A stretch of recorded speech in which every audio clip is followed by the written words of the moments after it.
Hello and welcome to Star Wars Geek Girl. My name is Zoe. Lizzie can't join us. She's busy with school stuff, but I'm joined by the amazing Tom Angleberger, who I'm really excited to work with or Hi, to podcast everybody. with. Yes, so he is the author of the Origami Yoda series, also the Mighty Chewbacca and the Forest of Fear, and some short stories like Bane's story and the Clone Wars stories of Light and Dark, as well as Whills and the Whills Strike Back from a certain point of view books. So super excited. I read the entire Origami Yoda series when I was coming out when I was younger. I actually met you at I'm not sure if you remember, it was in PA. I forget where. It Like was years where? ago. It was somewhere in Pennsylvania. I can't remember exactly where. I Wow. have I trooped as a Jawa. My sister and I were both gonna be Oh, Jawa. totally. I remember. Yes, that was Yes. The Lidditz Festival. Yes, Lidditz. That's exactly what it was. Yes. Yes, So and I you were a have Jawa. Yes, you were and Jawa, I and have your father is in the 501st. Is that Yes, right? he's a stormtrooper. We were both Jawas. I'm a bit too tall for a Jawa now, but you gave us these. Um, Whoa, hold those up. yeah, I'm trying to hold all of them. You guys are VIPs because I don't give that stuff. I'm serious.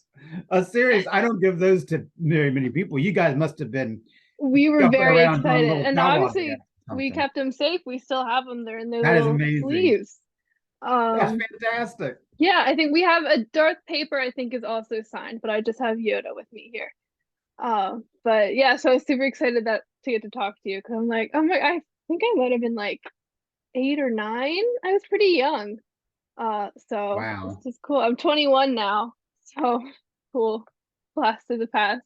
Man, it's really weird to think that the people that read my books are grown-ups now. It's very Mhm. strange.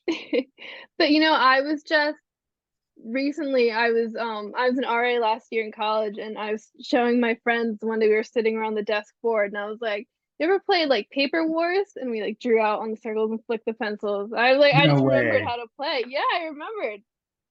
It's a fun game. That see, I played that game when I was a kid, but Yeah. we didn't have the Star Wars theme back then. We were just doing obstacle courses and stuff. Mm. So I just fudged that a little bit so that I could fit it into a Star Wars book by Well, I remembered it. I played it. I would play it with my friends in school when I was reading the books, and I obviously played it recently. So stuck with one of the things that sticks with you. that's Uh, awesome. That's awesome. That just makes me so happy to know that yeah, somebody remembered that and took it to college with them. yes, That's yeah, awesome. absolutely. Oh my goodness. Well, so my first question I have for you is, probably a question you've answered before, but I always like to ask. So, what really connected you to Star Wars in the first place? And then, obviously, how that has that manifested in your writing? Not necessarily just Origami Yoda, which is obviously Star Wars influence, but like anything you feel like you've been impacted by Star Wars with. Okay, so I'm pretty old and I saw Star Wars in the theater when I was 6 years old. And I didn't catch it all the first time. I was pretty confused the first time I saw it. But then I got to see it two more times while it was still in theaters. And I quickly realized it was the greatest thing ever. And I started collecting action figures. C3PO was my first action figure. And so we didn't have a way to watch it again. It was gone. I mean, it wasn't in the theaters. We didn't have VCRs. It was just gone. So the Mm. toys and the Star Wars cards, that was a big part of just keeping it alive in our heads. And then I got this thing. It's a cassette tape. The story of Star Wars is boiled down to 1 hour, so it could fit on a cassette tape. It's available on YouTube. You can listen to it. It's absolutely the greatest thing ever. It's maybe even better than the movie. It's absolutely wonderful. I love it so much. And that to me became Star Wars. And so that hour's worth of Star Wars, that became like central Star Wars to me. And then the rest of the movie, I didn't see again for years and years and Mhm. years before I got a chance to see the rest of it. And then I was like, um, oh yeah, that stuff, the stuff that didn't make it onto the tape. And so I just loved it forever. Yeah. And it was very natural for me to, I kept doing it. I made Star Wars cartoons and stuff like that. And I made an origami Yoda because people were making them online. And I wanted to make one too. And then it just became very natural to write a book about it. And it just is so much of it's in my head that it's just a very natural, it's so natural for me. I always tell kids, think about somebody that writes a book about like the Civil War. They have to do all this research about the Civil War. I don't have to do any research about Star Wars. It's all up here. I know all about Yeah. it. Although that's not exactly true. I've got tons of like character encyclopedias and stuff for when Good I old Wikipedia. because I don't know everything. Oh, Wikipedia is a lifesaver. Hmm. I go there all the time. All the time. Yes. That's super cool. I didn't even know. I just wrote it down because now I want to see that cassette tape. You said it's on YouTube, so I wrote that down so So good. I could look that up later. That Oh my I didn't God. know that was a thing. That sounds super cool. So cool. Yeah. So you wrote the Origami Yoda books. There are I can remember. Is it seven? Seven. There's seven Seven. Origami Yoda books. That's what I thought. Let me, Um, there's this is seven, the and so first one. obviously, yes. So You you probably wrote had those. the blackboard covers, I probably. do. I have the And black ones. then they switched them to whiteboard covers, which actually makes more sense because more kids have whiteboards in their Yeah. classroom these days anyway. Yeah, I still have the. I don't know if they're all blackboard, but I think they're. I think I have. I definitely know because I actually when I was doing some like research for my notes and stuff, all the pictures come up. Some of them were white, and I was like, "That's not what my book looks like." That makes sense. Yeah. Well, so you wrote seven of those books, and obviously some of your own original work as well. But you've also written, I mentioned earlier, The Mighty Chewbacca and the Forest of Fear, which is another book I read and I really enjoyed, Oh, as oh, well you as some read it. short Oh, stories. good. I I'm glad have. you read There's it. I wrote a review of it on the website. Yes, there it is. Oh man, I'm so proud of this book. I had so much fun with it, and I love the illustrations because, as you Yes. know, I illustrated Origami Yoda, so the illustrations are terrible. And then this book comes out, and this guy takes my words and he makes there's a Yeah, Chewbacca there's one. totally sworn by Tuca cats. I mean, I couldn't draw that in a million years. So it's awesome to write something like about Star Wars and then see it become like real looking Star Wars instead of just Hmm. my bad drawings. That was really exciting. That was really exciting. That's awesome. Yeah, yeah, and I love that book. You've also written some short stories I mentioned earlier. So what was that? What's like the shift kind of moving from writing, Origami Yoda, which is, really in our world, but very Star Wars influence to like in universe Star Wars stories. Okay, so the one you didn't mention here is my novelization of Return of the Jedi. Yes. That was the first time I ever wrote real in universe Star Wars. But that was pretty straightforward because I had an exact script to work off of, and I Hmm. had the movie and everything. And I have a book they came out with a few years ago that had stills from like every scene. George Lucas sat down and watched the movie, and every time there was something up on the screen that he thought looked really good, he was like, now, now, now. And so they took all the nows and they made a whole book out of that. So I had that whole book. I was my Bible along with the script as I wrote this. So that was like training wheels because I got to imagine a couple of scenes in here.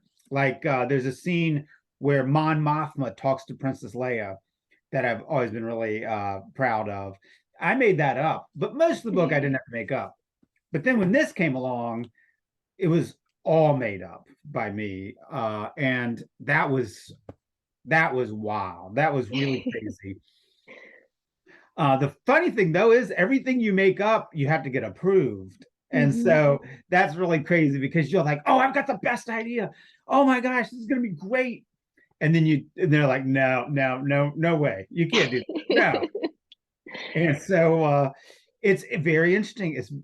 It's very interesting working with the story group and making sure that what you write is not going to conflict with something else or trap somebody else. If you write that such and such happens to um, Mon Mothma, then when they go to remember how Mon Mothma showed up in was it Andor? Yeah, she's an Andor. She's an Andor and Rebels, I think. Yeah, like what if I had written something that had then trapped them and they were like, oh no, now we can't do that because Angleberger ruined it. You So don't want to be that guy. they have to be careful of all that kind of stuff. Yeah, absolutely. Yeah. Yeah, working with the story group. Yes, that's an interesting angle. And also, like you said, getting to see it realized in like the illustration, for example, in the Mighty Chewbacca. And so sort of related to that question, because you've also written for Marvel as well. So just in general, how is writing like more like original stories, like you said, like 100% from your own brain, compared to working, in a franchise like Star Wars or Marvel?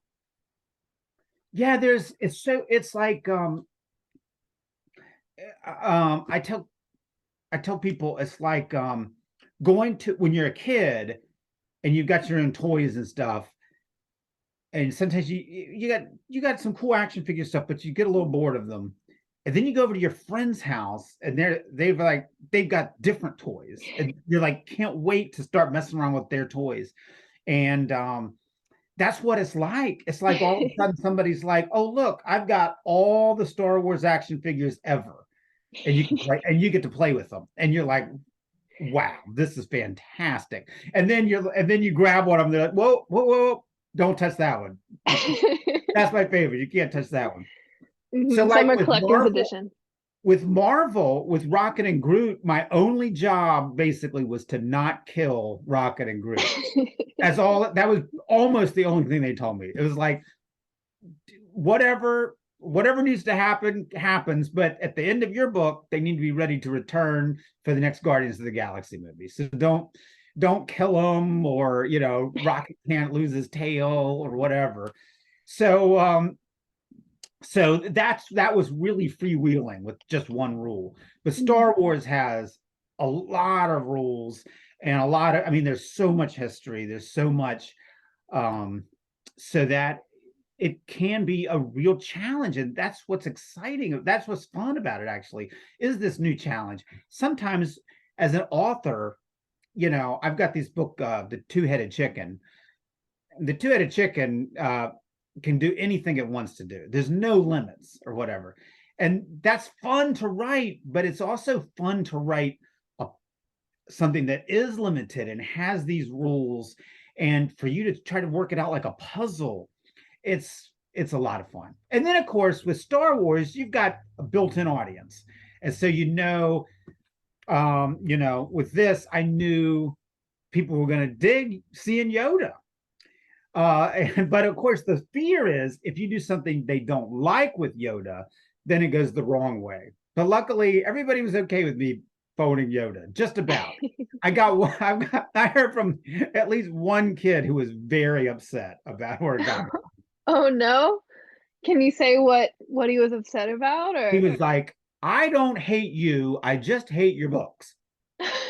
Star Wars isn't for joking around with. There shouldn't be any paper wad Yodas, all that kind of stuff. He was very upset. And I kind of feel the same way. I don't like Star Wars. I don't like jokes that are at the expense of Star Wars. I like in-universe Star Wars humor. That's what I like. So even though I wrote all these silly jokes and stuff, I think that readers know that I take Star Wars very seriously. Right. And how do you think, with those books and even in your in-universe work, like how do you think you try and balance that, like being like light and like having a fun adventure while also like recognizing the gravity, for lack of a better word, of this franchise and what it means to people? Yeah, it is. It's like this huge honor. The first time when I got the first phone call, I was sitting on my porch and I got a phone call that was like, do you want to write Star Wars? And I mean, it was just beyond anything that I ever would have imagined. It was incredible. And to get to do it is a dream come true. And you finish a book and you're just like, oh man, when are they going to let me play with the toys again? I can't wait. And I thought, like when the first time, I think the first trailer for Rise of Skywalker, we saw Babu Frick, the little guy, the little mechanic. I like wrote to Lucasfilm that day, and I was like, if you need a Babu Frick book, I'm available to write the Babu Frick book. I would love a Babu Frick book. Oh, okay. I'll tell him now I'll there's a sign that demand. petition. I'll sign that petition for a Babu Frick book. I would love that. Well, that's sort of actually very related to another question I had, which was, are there any Star Wars characters that you haven't gotten the chance to write about that you would like to? Oh, that is a really interesting question. I love Ahsoka. She may be my favorite Star Wars character, which is surprising because for a long time I never thought anyone that wasn't in the first three movies could ever be my favorite Star Wars character. But Ahsoka has grown on me so much, and I love her, and I'm fascinated, and I can't wait to see what happens with her story. But I wouldn't want to write her story. It's bigger than me. I couldn't handle that. Um, I want to be the spectator Mhm. for her story. I'm really enjoying it. It would be awesome if I got to write a certain amount of Wicket in here, Oh and yeah. I've actually got my Origami Wicket here. I got to Oh, write a certain amount of Wicket here. I made a few of those. Oh, I you did? followed the instructions. I don't have any. They're at my other desk, but I don't have any with me. But Oh, it's I made a awesome. Jawa one too. I was like, I could turn this into a Jawa. I was like, cut the ears off. Yeah, if they ever want Wicket or Wicket meets Babu Frick, I'm all over that.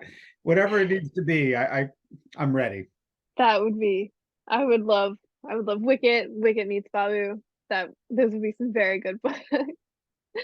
Um, so something sort of related. So there have been two from a certain point of view books, which for anyone who doesn't know, they're books that take 40 different authors writing 40 different stories, or I think 40 plus authors because some were co-written. 40 plus authors with 40 different stories for each movie and taking random snapshots from the movie. So some might be the perspective of Right, you can see there's one. all the names here. It's pretty Yes. wild. It's really wild to be on the same list with some of these other people. It's crazy. It's just absolutely amazing that my name is on the list with these other Yeah. people. Yeah, Uh, and they're both amazing books for 40th year anniversaries of both of their movies. And both of you are and one of the authors that has been featured in both and announced for the upcoming one. And both of your A New Hope and your Empire Strikes Back one covered the Whills, who is, mysterious, seemingly a bit all-knowing beings talking to each other at the end of each book. So what drew you to writing about the Whills specifically, and how you chose to write them? well, I'll confess something. I don't think I've ever told anybody this. When I first heard about it, I was like, Mouse Droid, I'll do the Mouse Droid. I do the Mouse Droid. And I had a story for the Mouse Droid, man. I was gonna rock the Mouse Droid story. And they were like, dude, you're too late. Mouse Droid's taken. So Mouse Droid was taken? Come on. That's funny. Yeah, it's kind of crazy, but that's what it was like. It was like, what character would you want to see things from? And I think at that point I had already written this book. And in this book, I do quite a bit of that. Like I try to see a scene from different characters' points of view. And so I had done a lot of different characters and stuff. And I thought, you know what? I'll just go with the silliest thing I can think of. And the silliest thing would be the Whills. And the whole thing is, if you don't know, if I'm sure your readers know, but or your listeners know, but if anybody out there doesn't know, every once in a while you will open up a Star Wars book and it'll be like, from the Journal of the Whills. And it was like George Lucas had this idea for this giant framing device that all the Star Wars we know is from the Journal of the Whills. But he never says what the Whills are or anything. And my version of the Whills is definitely not canon. Do not think for a minute mine's canon. I'm not sure that the Whills, I don't even know. I don't know what's in George's mind, but what's in my mind was that these guys are Star Wars fans too, but they're not fans of the movies. They're fans of the actual people and the actual droids and the actual Wookiees, because that's their galaxy. Actually, I'm not, the way I have to take that back. They don't live in that galaxy. To them, the Star Wars galaxy is far, far away. So I take that back. But anyway, they're fans of the Star Wars. They thought Luke Skywalker was awesome. And so I was like, what it would be like if one of these guys, or I don't know, one of these Whills had the job. I'm the one that has to start the thing off by saying a long time ago in a galaxy far, far away, it was a dark time for the rebellion, all that stuff.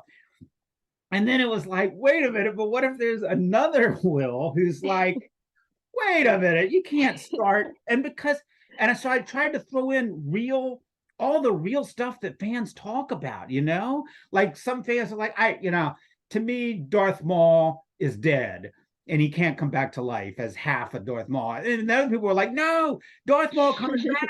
He's better as a spider droid than he was the first time. And you have these backs and forth. And I was like, wouldn't it be great if the Whills were having the same kind of arguments that fans have?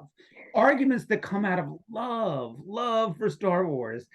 And so I just let him have this big argument, and somehow or another, I got away with it.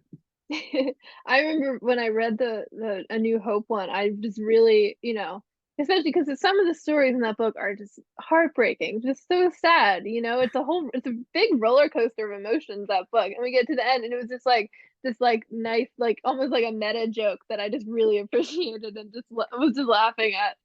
And then you got to do it again for The Empire Strikes Back. The Empire Strikes Back one, I kind of think it went too far. I think it has gone too far. Really? But it was also a lot of fun to do. It was a lot of fun to do. Oh man. Yeah. And so I am going to be in the Return of the Jedi book. I can't say what character it is yet. I will say it's still not the mouse droid. Someday maybe I'll get to tell the mouse droid story. And I'm guessing that he gets off the Death Star and hooks up with Babu Frick, and somehow they save Wicket. I don't know how it's all going to work, but I'll figure it out if they want me to. I think Babu could soup up the mouse droid, right, and kind of ride him around. He rides it. He's riding around with the mouse droid. Has little handlebars on it. Oh my goodness. Yeah, well, yes, you have been announced to be in the Return of the Jedi one, which I'm very excited for. That was one I was reading Empire Strikes Back when I was like, this is so good. I'm so excited for Jedi with all the Ewoks and all the Jabba's palace and everything. Super, super exciting stuff. I did want to ask a question just because I skipped over it a little bit about Bane's story in the Clone Wars stories of Light and Dark, which was another really good collection of short stories that were interesting, and again from a lot of different perspectives. Yes, there it is. In slightly different times, some of them. I thought it would fall open to my story. I guess not. Oh. Nope, that's not it. There's a very nice drawing of Cad Bane to go with my story. Yes, the art in that book is beautiful. Don't you love Cad Bane? Yes. So I just wanted to ask, why Bane? What? Oh man, he's awesome. I love Cad Bane, and that whole sequence was fantastic. So if your listeners know their Clone Wars, you'll remember that there was a time when Obi-Wan faked his own death so that he could pose as a bad guy and join Cad Bane's gang that was going to kidnap the Emperor. And so you get all this close-up stuff between Cad Bane and Count Dooku is in it, and a bunch of criminals and bounty hunters are in it. And it's such a cool story. And I actually think it's a really important story because I think it's when Anakin, if you go back through it, I think Anakin really loses a lot of faith in the Jedi and in believing, and he can't even believe in Obi-Wan because Obi-Wan's lied to him. It's an amazing story, but I didn't tell any of that part. I told it from the bad guy's point of view because Cad Bane is such a spaghetti Western kind of character. I thought, well, I'll watch some spaghetti Westerns, I'll read a Zane Grey novel, and then I'll tell this thing from Cad Bane's point of view. And if only I could have done the voice. I kept making myself sick trying to do the voice so I could make sure it sounded right. And I could never figure out how to do his voice. But I wanted it to tell it from his point of view, the whole, here's our thing. And then at the end, of course, when he finds out that Obi-Wan has been double crossing him the whole time, he's furious. And that gets like 2 seconds in the show because the show has a lot of ground to cover. But I wanted to give it some, a little bit more space and let us find out just how mad Cad Bane really was. Yeah, and that's something I think that's super cool about, a lot of these novelizations, because you also did, like you were talking about the Return of the Jedi novelization and like expanding on little moments, adding things to what we see on screen. So what's it like to be essentially like almost adapting a story from screen, like with parts of Bane's story of Return of the Jedi versus like, Mighty Chewbacca, where, it's all from your head. Like, how does that compare? Yeah, sometimes it gets unbelievably difficult. Like if you think about Return of the Jedi, and this isn't like highfalutin author philosophy. This is just like the nitty-gritty nuts and bolts of getting the job done. You think about when Lando's flying the Millennium Falcon into the Death Star. If you go back and watch that, it's like 2 seconds of Millennium Falcon. Then we're up with the Emperor and Luke. Then we're down with Wicket and the Ewoks. And then we're with Han and Leia at the bunker. And then we're back with back up in the Falcon flying in again. And then R2 and C3PO are like complaining about walking through the forest. And it's like 500 different things. And if you tried to tell that as a story with like one paragraph about each thing, people would lose their minds. They would not enjoy reading that. So it works as a movie, but it doesn't work as text. So I tried to I tried to make it all work, and it was so difficult. It was one of the hardest things I've ever done, trying to take it all apart, put it back together differently, like taking apart a Lego set and making 3 different things out of it. Yeah. It was so difficult. Oh my gosh, it was so hard. But it was also like the greatest job I've ever had. If they would call me up tomorrow to do another one, I would admit it. It was so much fun. Just like, well, what am I going to do today? And it would be like, well, I'm going to get Luke through Luke's going to jump on a speeder bike and start racing through the forest. That was so much fun to write. It was so great. Oh, man, you're making me nostalgic for the days when I got to write that. Maybe I'll call them up and see if they need me. I mean, I'm sure there's plenty of stuff to adapt, it doesn't have to be movies, we have Mando and Andor and all sorts of things. Yeah, that's really interesting. I never really considered the angle of just pacing and Oh my gosh, what, yeah. So comparing. Because whenever I thought of like movies versus books, I always think of like in a book, you can like hear a character's thoughts a bit better, where in a movie, you don't always do that. Like that was always what came to mind in my head. And I never considered like how you chop things up differently. yeah, it's wild, and it's so much fun. It's also fun getting to do something like the Mighty Chewbacca, where I I had a lot of rules, but I didn't have the script to follow, and I got to just sit down and think like, what's my dream? What do I want to see happen? And I started drawing a map, and I was like, what can I put on this map that would be awesome? And I had this idea for this giant like fish kind of thing that's swimming in the dark side of the forest. Basically, there's like this planet, and the inside of the planet is just filled with the dark side, and this creature sort of, there's a crack in the planet where the dark side comes out, and this creature is just sort of flopping around in there grabbing everything it can. It's just pure greed. And I was like, I thought that would be a lot of fun to write, so I got to do it. I was like, can I do this? Yeah, you can do that. So let me do that. Yeah, that was And then I was like, I love Chewbacca. He's great. And then I got to invent my own character, Maeve. And then I was like, who else is fun? Oh yeah, K2. K2SO is the most fun character. And then it was like, wait a minute, how awesome is it going to be for him and Chewbacca to like butt heads and bump into each other? How are they going to get along? And then I was like, you know what else I like? Tuca Cats. I'll throw a bunch of Tuca Cats into the story. It's just, oh man, it's so many fun toys to play with. It's crazy. Yeah. That's super cool. And that's something you were talking about, like, your dark side creature and the planet. And that was something I loved about that book. There's a lot of things, but I loved like this planet that they were on and how like weird and forcey it was while having, you have this like very force heavy setting.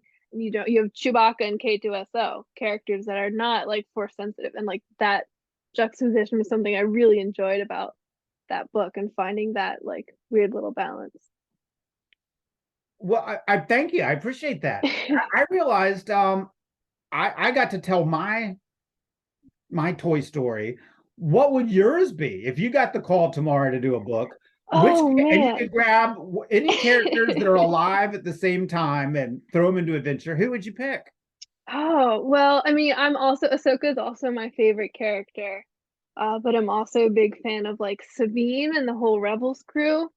But I feel like just saying, oh, I'll just do another story with the Rebels crew. They hang out together all the time. You want to get it a little exciting. I think a story with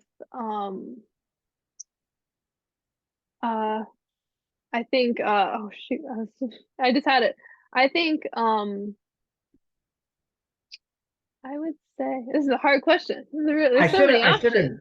given you you gave me the questions at a time. I should have given you this question ahead of Oh no, that's okay. It's fun to think about.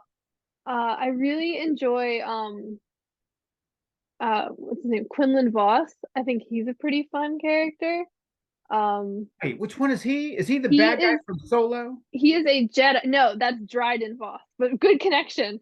It's a very similar name. Quinlan Voss is a Jedi. He's the one, he has like dreadlocks and has like a yellow stripe across his face. He's in like one episode of the Clone Wars and a book. Yes. That's like his canon.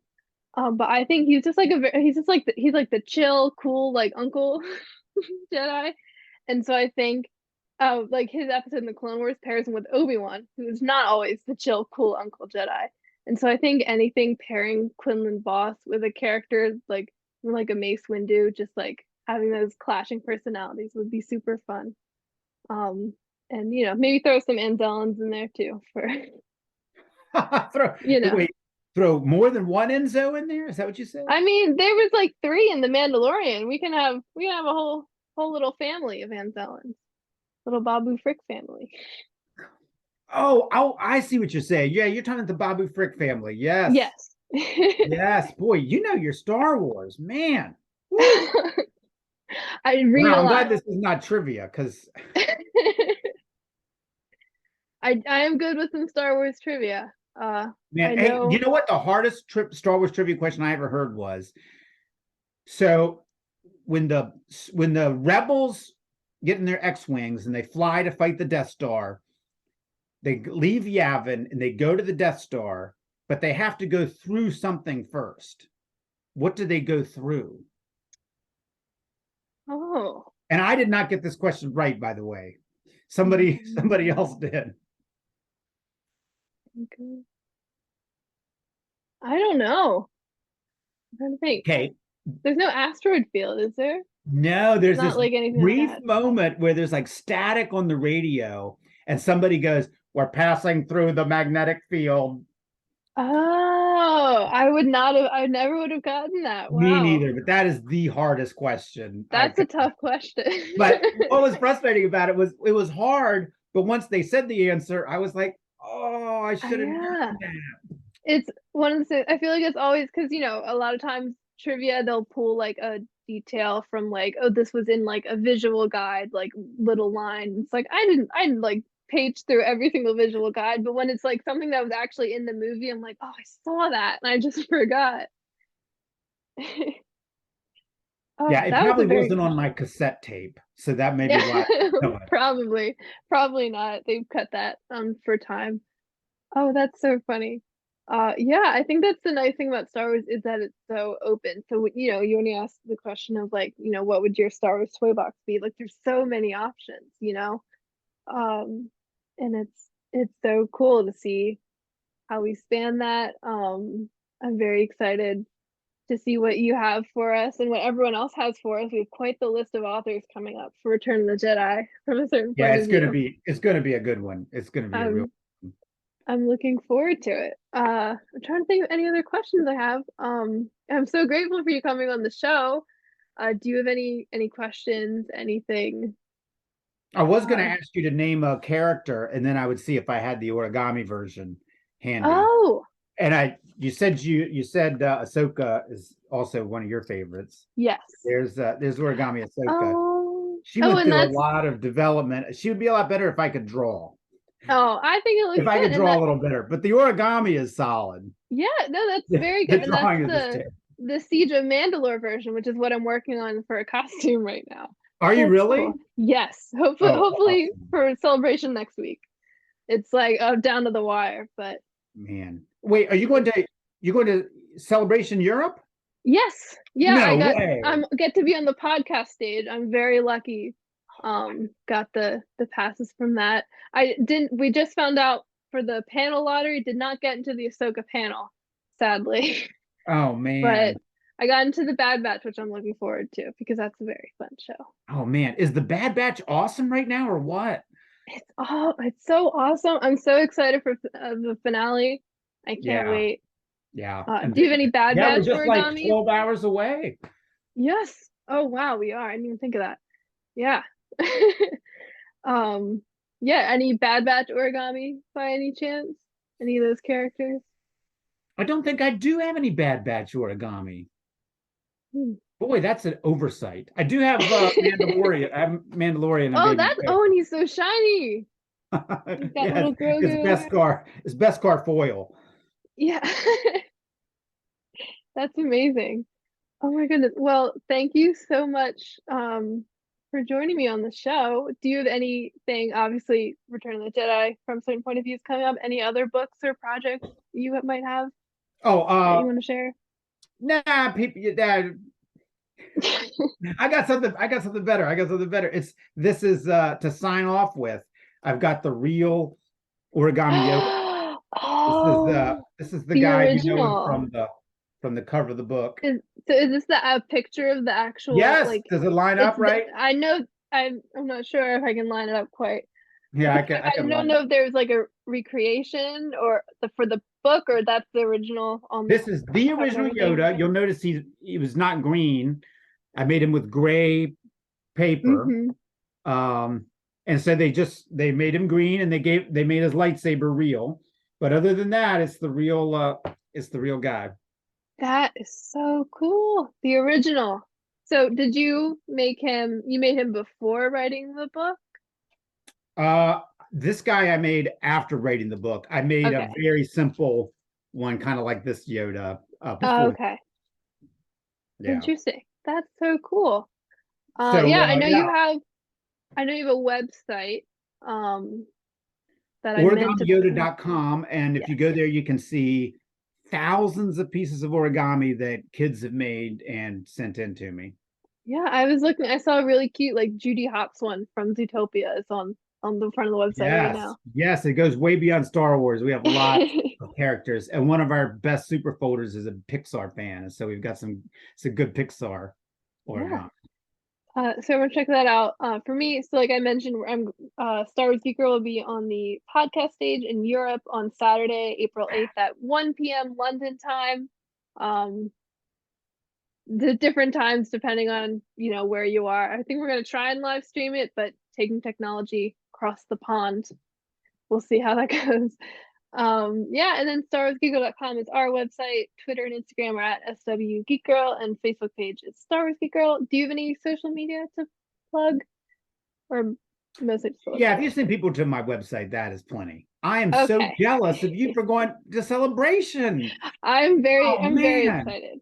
Lots Oh of wow. I hope you have a great time. I hope you have a great time. yes, thank you so much. Yeah, thank you again for coming on. It was a joy, especially like I mentioned, like I got I met you before when I was a Jawa in my Jawa years and got some gifts. It was very nice to talk to you again, and the fact that you remembered me is very very sweet. Uh, yeah, so thank you everyone who's listening. May the force be with you. Go check out our websites and all that kind of stuff. And goodbye. Bye.